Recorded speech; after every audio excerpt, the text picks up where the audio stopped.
We have all been shocked to the core to witness the brutal murder of 6 innocent Canadians in Quebec City in what is the worst and deadliest terrorist attack ever to occur on our soil. Like all murders, it was an unspeakable crime against the sanctity of human life and the inviolable dignity of the human person. As the Quran says, whoever kills a soul is like one who killed the whole of mankind.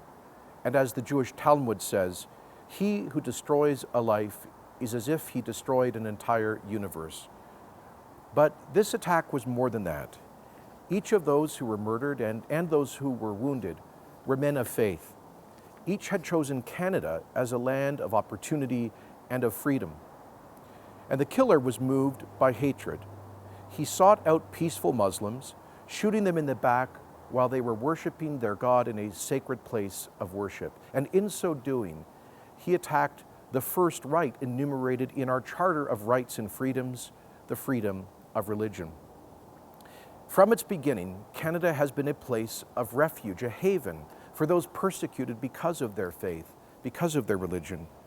So in a certain sense, this was an attack on all of them, on all of us who exercise those freedoms. It was an attack on all people of faith and those who in conscience have no religious faith. But it was also specifically an attack on the Muslim faith.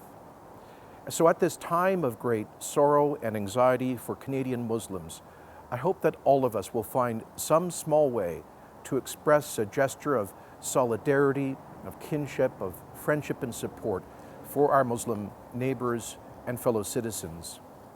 Alberta has always been a welcoming home for Canadian Muslims. You know, in fact, the first mosque in Canada, the second in North America, was built in Edmonton in 1938.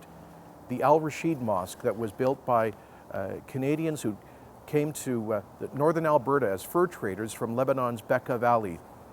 And in a classic Canadian story, it wasn't just built by those Muslim newcomers, but by their Christian friends. One of the families who helped to build that mosque was the Shaban family from the Bekaa Valley.